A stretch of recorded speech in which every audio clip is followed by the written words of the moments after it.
तो आइए बच्चों, आप लोगों का आपके अपने YouTube चैनल पर स्वागत है। तो देखिए बच्चों, हम लोग अध्याय 10 यानी कि सदिश बीजगणित यानी कि चैप्टर वेक्टर अलजेब्रा को समझने का प्रयास कर रहे हैं। उसी के क्रम में बच्चों 10.4 एक्सरसाइज के पहले कुछ फार्मूले टाइप से हमारे लोगों के रिजल्ट हैं और कुछ टॉपिक ज़रूरी है 10.4 एक्सरसाइज करने के लिए आप लोगों के लिए, तो उसे समझने का प्रयास करेंगे। तो उसकी एक हेडिंग है जो हमने यहाँ डाल रखी है बच्चों, vector product of two vectors, यानी कि cross product of two vectors.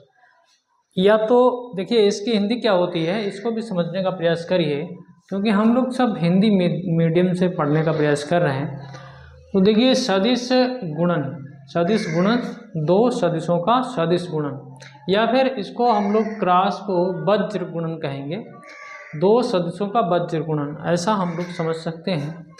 तो बच्चों जैसे हम लोग सपोज दैट दो वेक्टर लें जो कि हमारे शून्य सदिश ना हो, यानी कि शून्येतर सदिश हो, तो उसके लिए हम लोग एक चित्र के माध्यम से समझने का प्रयास करेंगे। देखिए बच्चों, अगर हमारे पास जैसे कोई ए वेक्टर है, ये कोई ए वेक्टर है, ये कोई बी वेक्टर है, इसके बीच में थीटा एंगल है। तो बच्चों देखिए समझ रहे हैं ना, दोनों वेक्टर हैं, कुछ ना कुछ जीरो नहीं है, शून्य नहीं है। तो बच्चों इसकी एक दिशा भी होगी जिसको हम लोग एन कैप से डिनोट करते हैं। ये जो है इसके बिल्कुल लंबवत होगी, तो इसको समझने का प्रयास करिए बच्चों। तो ये एन कैप से इसकी दिशा को रिप्रेजेंट करेगा, ये भी बिल्कुल इनके लंबवत होगी, यानी कि ये जो एन है, एन कैप है, इन दोनों सदिशों के दोनों पर ये लंब सदिश है, लंबवत है। जैसे बच्चों हम इधर से इधर के लिए घूमते हैं ए से बी की तरफ, तो हमारी दिशा को ये रिप्रेजेंट करेगा। अगर हम चलिए इधर से इधर घूमें तो बच्चों हमारी दिशा को ये नीचे, इसको हम लोग डॉट डॉट करके समझने का प्रयास करेंगे। ऐसे देखिए इसको एन कैप तो ये भी है लेकिन निगेटिव है, क्योंकि इसके ये विपरीत दिशा को रिप्रेजेंट कर रहा है। तो बच्चों हम लोगों को दो सदिशों का सदिश गुणनफल कैसे और क्या क्या फार्मूले हम लोगों के लिए यहाँ पर प्रयोग होंगे उनको समझने का प्रयास करेंगे। ज़्यादा लंबा नहीं खींचेंगे, क्योंकि ज़्यादा लंबा खींचने से लंबा वीडियो बनेगा, आपको समझने में दिक्कत होगी। हम लोगों को केवल एक्सरसाइज के अकॉर्डिंग ही समझना है, क्या क्या करना है, क्या क्या समझना है। तो बच्चों अगर हम दो सदिशों की बात कर रहे हैं और जो कि हमारे शून्येतर सदिश हैं, शून्य सदिश नहीं है, तो यहाँ समझिए। और जो ये बच्चों थीटा ले रहे हैं, ये थीटा हम लोग 0 से पाई के बीच में हमारा थीटा है। देखिए जो थीटा हम लोगों ने यूज़ किया है ये 0 और पाई के बीच में है, या फिर 0 पाई दोनों ले सकते हैं। 0 पाई ऐसे करके थीटा रिप्रेजेंट कर सकते हैं, ठीक है। तो समझिए बच्चों इसको हम लोग कैसे क्या करें। कुछ चीज़ें हैं जो समझने वाली हैं। देखिए जैसे हम किसी भी दो वेक्टर का सदिश गुणन करेंगे तो उनको बच्चों ऐसे डिनोट करेंगे ए क्रॉस बी। इसके बराबर बच्चों एक फार्मूला टाइप से है, उसको समझें, बी। और बच्चों एक बात हम आपको और समझाना चाहेंगे, साइन थीटा एन कैप, ये इसकी दिशा को रिप्रेजेंट कर। इतना अगर आपने समझ लिया तो समझिए कि पूरी एक्सरसाइज आपसे हो जाएगी। और बच्चों इसको समझने के लिए देखिए दो सदिशों का सदिश गुणन और अदिश गुणन को आप तुलनात्मक पढ़िए, तुलनात्मक इसमें और उसमें क्या अंतर है, इस तरीके से तुलनात्मक आप अध्ययन करेंगे इसका, तो आपको बेहतर समझ में आएगा और कुछ चीज़ें जो हैं वो भूलेंगे नहीं आप। तो यहाँ पर जो हम लोगों ने ये एन कैप यहाँ पर एकांक सदिश को लिया है, ये ए और बी दोनों पर ये लंबवत है और ये इसकी उल्टी दिशा को रिप्रेजेंट कर रहा है। अगर हम ए से बी चल रहे हैं तो ये हमारी दिशा को रिप्रेजेंट कर रहा है, अगर हम चलिए बी से आ रहे हैं तो ये हमारे माइनस एन कैप ये दिशा को रिप्रेजेंट कर रहा है। समझिए बात को। तो बच्चों इससे कुछ रिजल्ट आएंगे हम लोगों को वो समझने हैं। और थीटा बच्चों हमारा 0 से पाई के बीच में है, जीरो भी, पाई भी, बीच का भी ले सकते हैं। तो समझिए इसको। तो बच्चों सबसे पहली चीज़ तो इसमें ये है कि अगर हम सपोज दैट ए वेक्टर वो जीरो वेक्टर ले लेते और बी वेक्टर को भी जीरो वेक्टर ले लेते, तो हमारा थीटा परिभाषित नहीं होता। तो हम थीटा को परिभाषित नहीं कर सकते, थीटा परिभाषित नहीं होता। ठीक है, ये बात समझिए। सपोज दैट आप ए वेक्टर भी जीरो ले रहे हैं, बी वेक्टर भी जीरो ले रहे हैं, तो थीटा आने का कोई मतलब ही नहीं, कोई एंगल ही नहीं बनेगा। जब दोनों वेक्टर जीरो ही हैं तो मतलब क्या हुआ थीटा का। लेकिन बच्चों तब हमारा ए क्रॉस बी बराबर जीरो आ जाता, ये तो बात है ही। ठीक है बच्चों, इतना समझिए। और बच्चों जो ये ए क्रॉस बी है, ये एक सदिश है।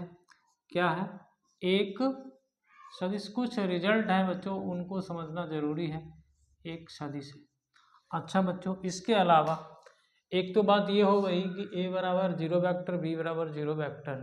ठीक है, या फिर ए बराबर जीरो वेक्टर, बी बराबर कुछ और भी हो। सपोज दैट आप ऐसा मान सकते हैं कि ए जीरो या फिर बी जीरो। अगर इनमें से किसी एक को जीरो कर देंगे तो आपका ये रिजल्ट आ जाएगा। सपोज दैट ए जीरो, अथवा कर लीजिए यहाँ पर, अथवा बी जीरो। ठीक है, अथवा कर लीजिए तो आपका ये रिजल्ट। दूसरी बात यह है बच्चों कि यहाँ पर अगर ए भी जीरो ना हो और बी भी जीरो ना हो, मतलब दोनों शून्येतर सदिश हों, तब जो है बच्चों ए क्रॉस बी अगर हमें जीरो मिलता है तो समझिए बात को। अगर हम इसकी बात करें तो बच्चों ए जो वेक्टर है वो समांतर बी वेक्टर हो जाएगा।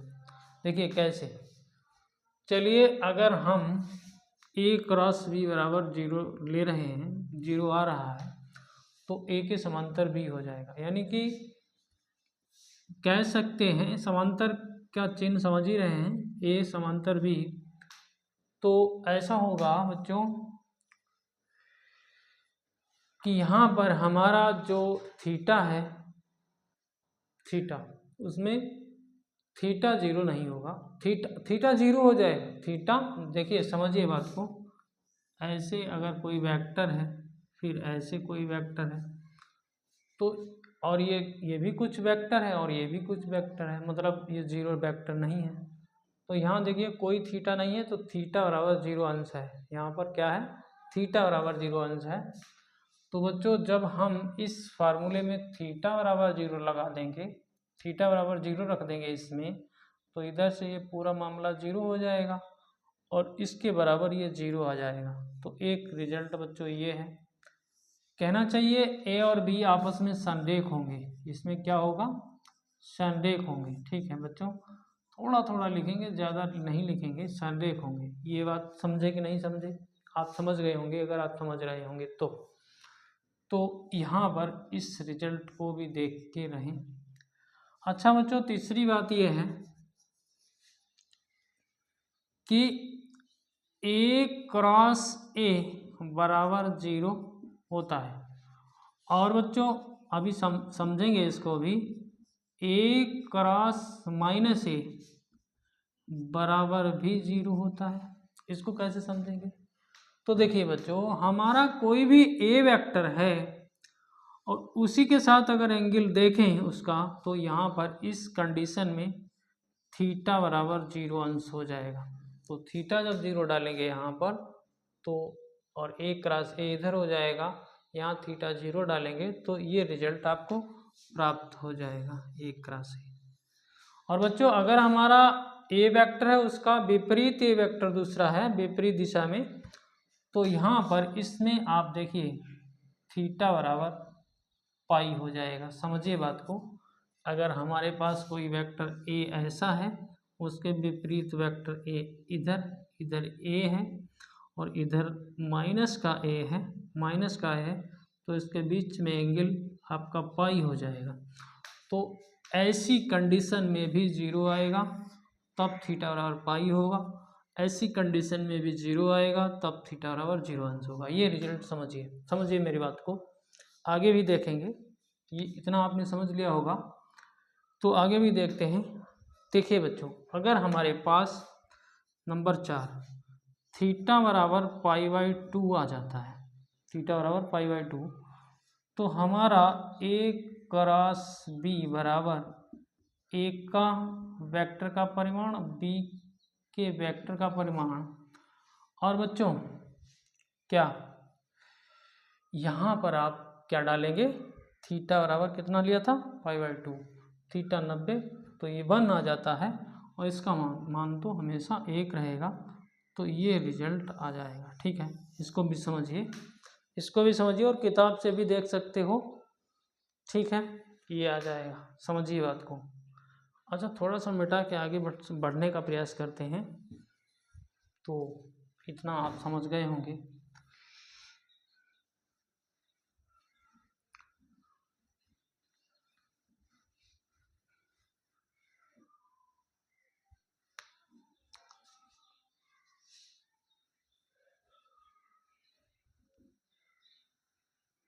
देखिए जो कुछ चीज़ें हैं समझने वाली।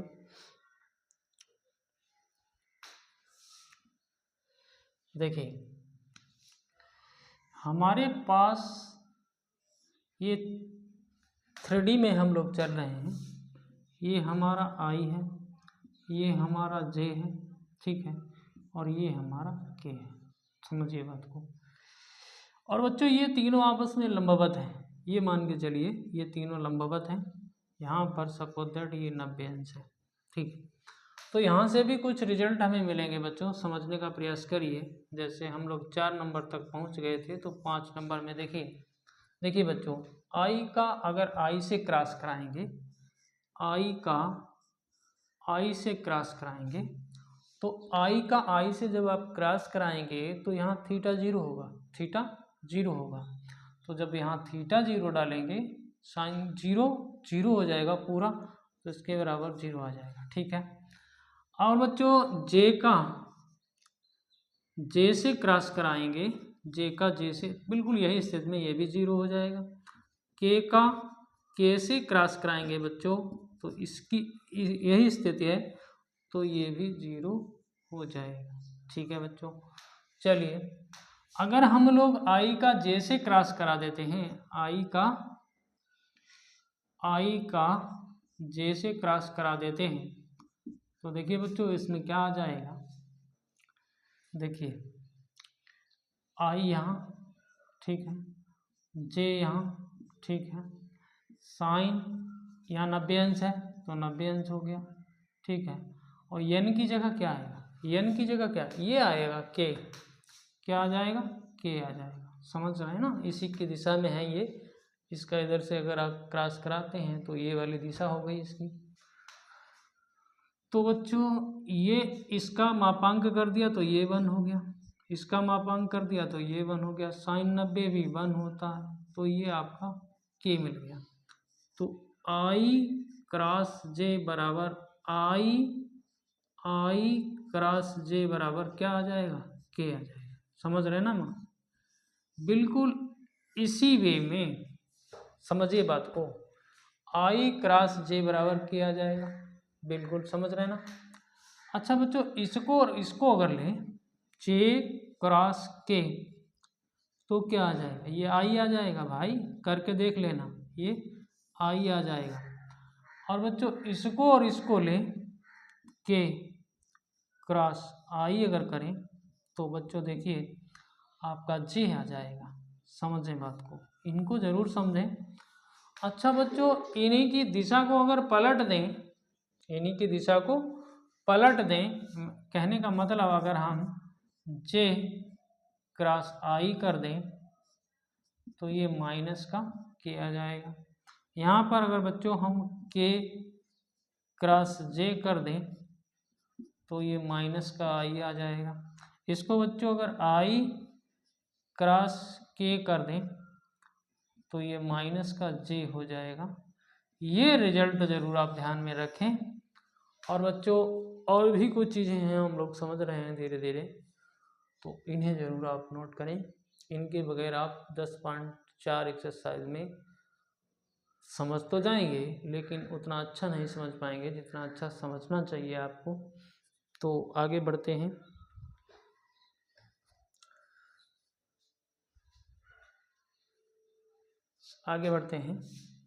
तो आगे बढ़ते हैं थोड़ा सा। इसमें बच्चों जब हम लोग कभी कभी एंगल भी निकालेंगे तो क्या करते हैं, तो देखिए यहाँ पर इसको नंबर 6 डाल देते हैं। कभी कभी हमें इस साइन थीटा की भी आवश्यकता होती है। तो बच्चों हमारे पास ये रिजल्ट तो है, ए का परिमाण और बी का परिमाण और साइन थीटा n कैप। तो बच्चों इसका दोनों तरफ से मॉडुलस कर दीजिए, इधर भी और इधर भी, समझे बात। तो ये बच्चों a क्रॉस b का मॉडुलस हो गया। यहाँ इस मॉडुलस से कोई फर्क नहीं पड़ने वाला, ठीक है बच्चों, ये समझे।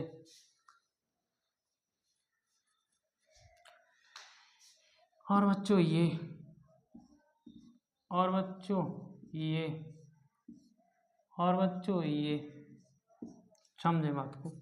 इसका मान तो 1 हो जाता है, ये आपको पता है, पहले से पता है, नहीं पता है तो अब पता हो गया। चलिए तो हमें देखिए मॉडुलस लगाएंगे साइन थीटा पर तो कोई दिक्कत नहीं, साइन थीटा का साइन थीटा ही रखिए,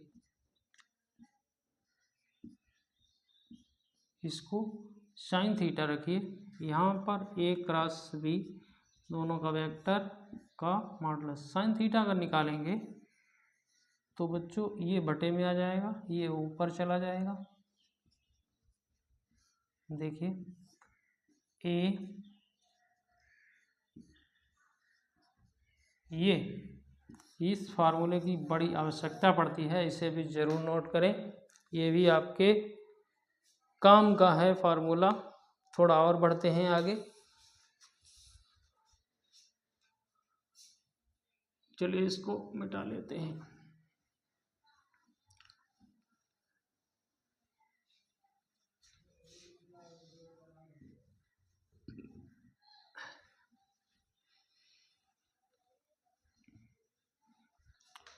अच्छा बच्चों एक बात और है, इसमें क्रम विनिमय नियम नहीं फॉलो होता है। छठा नंबर, जैसे हम a क्रॉस b करें तो बराबर b क्रॉस a कभी भी फॉलो नहीं होता है, ठीक है, समझ गए ना, ये नहीं फॉलो होता है। तो इसका मतलब हुआ a क्रॉस b बराबर माइनस हो जाएगा ये, अगर हम लोग ऐसा कर देते हैं तो ये हो जाएगा, समझिए बात को। और बच्चों जब हमारे पास त्रिभुज होगा, उसकी दो संलग्न भुजाएं होंगी हमारे पास, तो फिर एक फार्मूला होता है।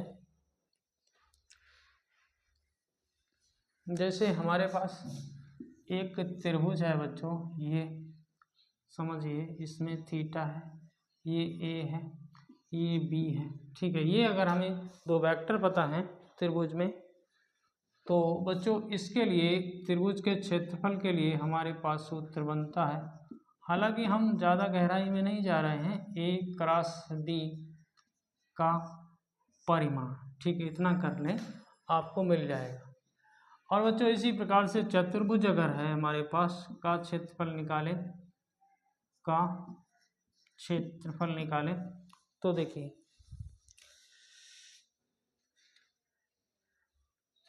अगर उसमें भी हमारे पास देखिए, अगर दो संलग्न भुजाएं हैं, जैसे ये ए है और ये बी है, तो इसमें भी कुछ नहीं है, 1/2 हटाइए, ये इससे आपका चतुर्भुज का क्षेत्रफल निकल जाएगा, ठीक है बच्चों, समझ रहे हैं ना। इसके बीच में थीटा भी तो होगा, कहीं ना कहीं थीटा भी होगा।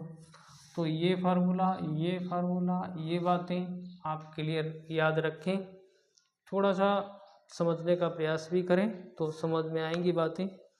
अब बच्चों अगर हम लोग एक सवाल करें या एक उदाहरण करें तो उसे कैसे करेंगे,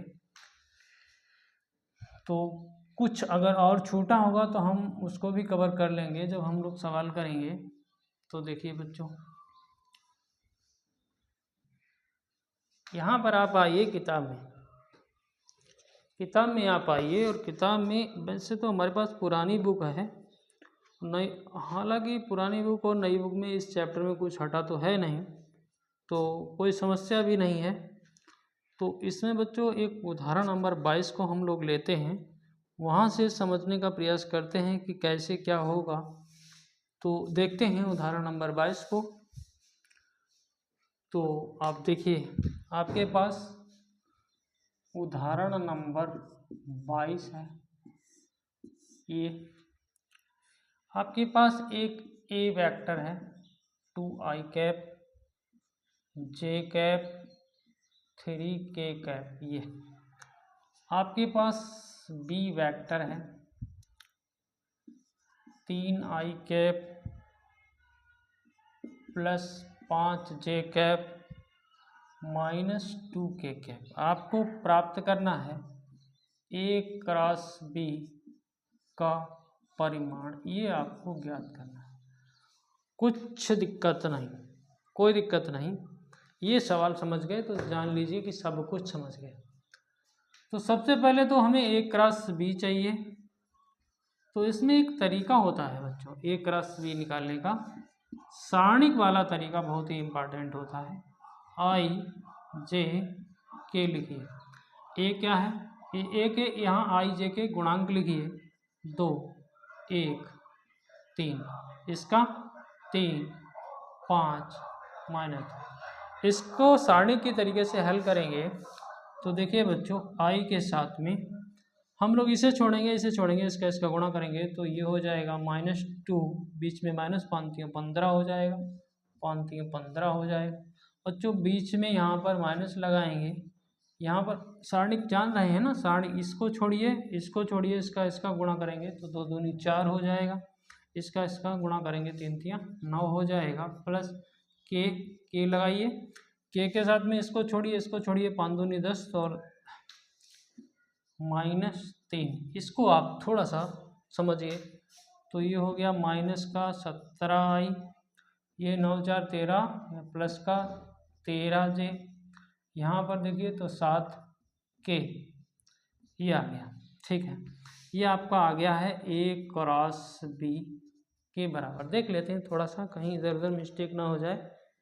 तो 13 7 17, ठीक है, माइनस का, तो ये आपका आ गया -17i cap plus 13j cap plus 7k cap. इसका आपको ये परिमाण चाहिए, तो परिमाण निकालने का तरीका तो पिछला ही है, निकाल दीजिए। -17 का वर्ग प्लस 13 का वर्ग प्लस 7 का वर्ग का रूट। ठीक है बच्चों, इसको करिए। 17 17 289, 13 13 169, 7 7 49। ठीक है बच्चों, इसको जोड़िए, जोड़ना आपको आता होगा। ठीक है, तो ये जोड़ होके 507 आ जाएगा, 507, ये आपका आंसर है। आप खुद से जोड़ लेना। और बच्चों क्वेश्चन नंबर 1 एक्सरसाइज का यही बिल्कुल सेम है। क्वेश्चन नंबर 1 एक्सरसाइज 10.4 का बिल्कुल ऐसा ही सवाल है, उसे भी आप करेंगे। तो देख लेते हैं, उसमें कुछ खास तो नहीं है, तो बिल्कुल वैसा ही है।